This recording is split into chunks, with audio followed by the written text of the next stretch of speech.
যেই সংসদ জুলাই শহীদের রক্তের উপর দাঁড়িয়ে আছে, আমরা অনুরোধ করেছিলাম যে এই সংসদে যারা ফ্যাসিস্ট সরকারের দূষর ছিল, যারা খুনের সহযোগী ছিল, তারা কেউ যেন এখানে কোনো বক্তব্য রাখতে না পারে। এই প্রেসিডেন্ট 3টা কারণে অপরাধী, যার বক্তব্য এই মহান সংসদে আমরা শুনতে পারি না।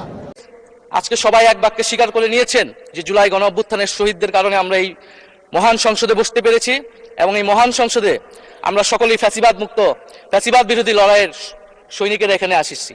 আপনার প্রতি নিবেদন থাকবে কোনো ফ্যাসিস্ট তার দোষর যাতে আজকের এই মহান সংসদে বক্তব্য দিয়ে সংসদকে কলুষিত করতে না পারে।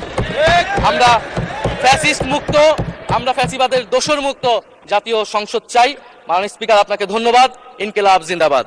আওয়ামী লীগ সরকারের বাংলাদেশকে দুর্নীতিতে চ্যাম্পিয়ন বানিয়ে 2001 সালের জুন মাসে ক্ষমতা থেকে বিদায় নিয়েছিল। দেশে দুর্নীতি নিয়ন্ত্রণে বিএনপি সরকারের ট্র্যাক রেকর্ড রয়েছে। তৎকালীন আওয়ামী লীগ সরকারের বাংলাদেশকে দুর্নীতিতে চ্যাম্পিয়ন বানিয়ে 2001 সালের জুন মাসে ক্ষমতা থেকে বিদায় নিয়েছিল। 2001 সালের অক্টোবর মাসে পূর্ববর্তী সরকারের রেখে যাওয়া দুর্নীতিতে চ্যাম্পিয়ন বাংলাদেশের দায়িত্ব নিয়ে বেগম খালেদা জিয়ার নেতৃত্বাধীন সরকার দুর্নীতি দমনে কঠোর পদক্ষেপ গ্রহণ করে। এছাড়া দুর্নীতি প্রতিরোধের লক্ষ্যে দুর্নীতি দমন কমিশন আইন 2004 প্রণয়ন করে। এর ফলে বিশ্বে দুর্নীতিতে চ্যাম্পিয়ন হওয়ার কলঙ্ক থেকে বাংলাদেশ মুক্তি পায়।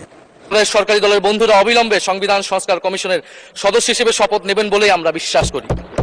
মাননীয় স্পিকার, আপনি মাননীয় সংসদ নেতা, বিরোধী দলীয় নেতা সহ সংসদের সকল সদস্য এবং আপনার মাধ্যমে দেশবাসীর উদ্দেশ্যে আরো স্মরণ করিয়ে দিতে চাই মাকে উদ্দেশ্য করে লেখা চিঠি 10ম শ্রেণীর ছাত্র শহীদ আনাসের, যিনি বলেছিলেন, একটি প্রতিবন্ধী কিশোর, 7 বছরের বাচ্চা, ল্যাংড়া মানুষ যদি সংগ্রামে নামতে পারে তাহলে আমি কেন বসে থাকবো ঘরে?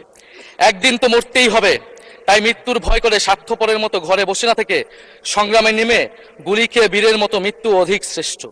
যে অন্যের জন্য নিজের জীবন বিলিয়ে দেয় সেই প্রকৃত মানুষ। আমি যদি বেঁচে না ফিরি তবে কষ্ট পেও না, গর্বিত হয়েও জীবনের প্রতিটি ভুলের জন্য ক্ষমা চাই। আনাস তার মাকে এই চিঠি লিখে রাস্তায় নেমে গিয়েছিলেন, শহীদ হয়েছিলেন। মাননীয় স্পিকার, যাদের আত্মত্যাগের কারণে আজকে আমরা এখানে বসে কথা বলতে পারছি। মাননীয় স্পিকার, জুলাই গণ অভ্যুত্থানের সাথে জড়িয়ে আছে দেশনেত্রী বেগম খালেদা জিয়ার সংগ্রাম ও তার আত্মত্যাগ। ওনার সংগ্রাম অনুপ্রাণিত করেছিল বাংলাদেশের তরুণ সমাজকে আত্মহুতি দিতে গণ অভ্যুত্থানে। আমরা আজকে তাকে শ্রদ্ধার সাথে স্মরণ করছি। মাননীয় স্পিকার, আমি বিশ্বাস করতে চাই আমরা যারা সংসদে বসতে পেরেছি কেউই এই শহীদের রক্তের সাথে বেইমানি করব না। কারণ জুলাই গণ অভ্যুত্থান মানে শুধু জুলাই গণ অভ্যুত্থান নয়, এটি নতুন বাংলাদেশের আকাঙ্ক্ষা। গণভোটের রায় অনুযায়ী আমরা যেমন সংসদ সদস্য, একইভাবে সংবিধান সংস্কার কমিশনের সদস্য। আমাদের সরকারি দলের বন্ধুরা অবিলম্বে সংবিধান সংস্কার কমিশনের সদস্য হিসেবে শপথ নেবেন বলেই আমরা বিশ্বাস করি। আমরা একই সাথে গণতান্ত্রিক সংস্কারগুলো সাধন করতে চাই। 70% মানুষ গণভোটে তাদের রায় জানিয়ে দিয়েছে। মাননীয় স্পিকার, গণতন্ত্রে জনতার রায় সার্বভৌম, তার উপর কোনো আইন বা বিধান চলতে পারে না। মাননীয় স্পিকার, আমরা বিচার চাই, জুলাই গণহত্যার বিচার চাই, শরীফ ওসমান হাদি হত্যার বিচার চাই, গুম খুনের বিচার চাই, বিগত সময়ে হওয়া লুটপাট এবং দুর্নীতির বিচার চাই। জুলাই মানে নতুন বন্দোবস্ত, গণতান্ত্রিক অন্তর্ভুক্তিমূলক বৈষম্যহীন দেশ। জুলাই মানে আধিপত্যবাদ মুক্ত, ফ্যাসিস্ট মুক্ত দেশ।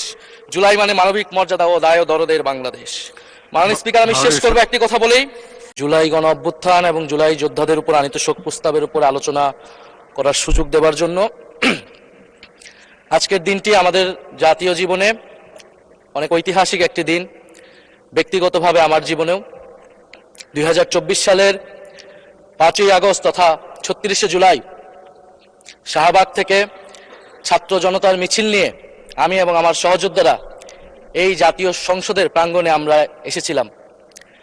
ছাত্র জনতাকে সাথে নিয়ে ফ্যাসিস্ট মুক্ত করেছিলাম এই মহান জাতীয় সংসদকে। সেই দিন আমাদের ভূমিকা ছিল বৈপ্লবিক। আজকে একটা ভিন্ন প্রেক্ষাপটে গণতান্ত্রিকভাবে নির্বাচিত হয়ে আজকের এই মহান জাতীয় সংসদে কথা বলতে পারছি, সেজন্য মহান আল্লাহ তাআলার কাছে এবং জুলাই গণ অভ্যুত্থানের সকল শহীদদের কাছে কৃতজ্ঞতা প্রকাশ করছি। মাননীয় স্পিকার, হাজারো শহীদের রক্ত মালানো আর অসংখ্য আহত পঙ্গু দেশপ্রেমিকের সর্বস্ব ত্যাগ করা মহান গণ অভ্যুত্থানের ফসল এই সংসদের অভিভাবক হিসেবে নির্বাচিত হয়ে আপনাকে অভিনন্দন জানাচ্ছি। মাননীয় সংসদ নেতা, মাননীয় বিরোধী দলীয় নেতা এবং মাননীয় বিরোধী দলীয় উপনেতা এবং সকল মাননীয় সংসদ সদস্যদেরও অভিনন্দন জানাই। আমি শ্রদ্ধার সাথে স্মরণ করছি আমার সেই ভাই বোনদের যারা নিজের বুক বুলেটের সামনে উন্মুক্ত করে দিয়ে আমাদের আবারও স্বাধীন করে নিজেরা স্মৃতি হয়ে গিয়েছেন। আমরা তাদের শাহাদাত কবুলের জন্য মহান আল্লাহর কাছে দোয়া করছি। একই সাথে আহত ও পঙ্গু জুলাই যোদ্ধা ভাই বোনদের প্রতি আমার সবটুকু আবেগ, শ্রদ্ধা আর ভালোবাসা দিয়ে কৃতজ্ঞতা জানাচ্ছি। তাদের সুস্থতা কামনা করছি। তাদের অমূল্য জীবন, রক্ত আর অপরিসীম ত্যাগের ফলে আমরা আজ সংসদ সদস্য। 24-এর গণ অভ্যুত্থানের বৈষম্য বিরোধী ছাত্র আন্দোলনের নেতৃত্বে অংশ নিয়েছিল ছাত্র, শ্রমিক, কৃষক, শিক্ষক, অভিভাবক, সাংস্কৃতিক কর্মী, আলেম সমাজ, তরুণ সেনা অফিসার ও সৈনিকগণ ও প্রবাসী বাংলাদেশি ভাই ও বোনেরা। অভ্যুত্থানে গুরুত্বপূর্ণ ভূমিকা রেখেছে আমাদের নারী সমাজ, সামনে থেকে নেতৃত্ব দিয়েছে ও নির্যাতিত হয়েছে। আন্দোলনে প্রাইভেট বিশ্ববিদ্যালয়, মাদ্রাসা ও স্কুল কলেজের ছাত্রছাত্রীদের ভূমিকা ছিল তাৎপর্যপূর্ণ। গণ অভ্যুত্থানে ভ্যানগার্ডের ভূমিকা ছিল ফ্যাসিবাদ বিরোধী রাজনৈতিক দলের নেতাকর্মীরা। স্মরণ করছি ছাত্রদল, ছাত্র শিবির, ছাত্র শক্তি, ছাত্র অধিকার পরিষদ এবং বিভিন্ন ইসলামপন্থী ও বামপন্থী ছাত্রকর্মীদের যারা সাহসিকতার সাথে লড়াই করেছিল বৈষম্য বিরোধী ছাত্র আন্দোলনে। মাননীয় স্পিকার, 24 মানে কেবল 24 না, এর পিছনে রয়েছে বিশাল প্রেক্ষাপট। আমি স্মরণ করছি 47-এর আজাদির লড়াই, 71-এর মহান মুক্তিযুদ্ধ এবং 24-এর ছাত্র জনতার গণ অভ্যুত্থান এবং সকল জাতীয় শহীদকে। এ সকল ঐতিহাসিক জাতীয় সংগ্রামের ধারাবাহিকতায় আজকের বাংলাদেশ গৌরব নিয়ে দাঁড়িয়ে আছে। স্মরণ করছি পিলখানা হত্যাকাণ্ডের শহীদ, শাপলা হত্যাকাণ্ডের শহীদ, মোদী বিরোধী হত্যাকাণ্ডের শহীদ, ফ্যাসিস্ট আমলে গুম হওয়া ব্যক্তিদের স্মরণ করছি।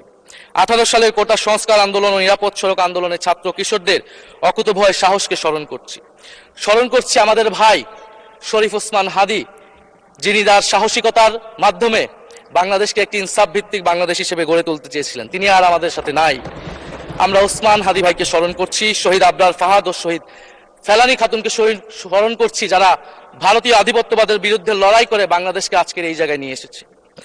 24-এর ছাত্র জনতার গণ অভ্যুত্থানে মাঠের নেতৃত্বের একেবারে সামনে থাকার কারণে আজকের দিনটি আমার জন্য একই সাথে আবেগের, কষ্টের ও আনন্দের। আমাদের সংগ্রামের সাথী শহীদ আবু সাইদ, শহীদ মুগ্ধ, শহীদ ওয়াসিব, 4 বছরের শিশু আহাদ, 6 বছরের শিশু রিয়া গোপ সহ প্রায় 150 শিশু শহীদ। মাননীয় স্পিকার, পুলিশের এপিসি থেকে ফেলে দেওয়া শহীদ ইয়ামিন, সাভারের আশুলিয়ায় ভ্যানের উপরে জীবন্ত অবস্থায় আগুনে পুড়িয়ে মারা কিশোর শহীদ সজল সহ অগণিত মানুষের স্মৃতি আমাকে প্রচন্ডভাবে নাড়া দিচ্ছে। মাননীয় স্পিকার, যেই সংসদ জুলাই শহীদের রক্তের উপর দাঁড়িয়ে আছে, আমরা অনুরোধ করেছিলাম যে এই সংসদে যারা ফ্যাসিস্ট সরকারের দূষর ছিল, যারা খুনের সহযোগী ছিল, তারা কেউ যেন এখানে কোনো বক্তব্য রাখতে না পারে। এই প্রেসিডেন্ট 3টা কারণে অপরাধী, যার বক্তব্য এই মহান সংসদে আমরা শুনতে পারি না।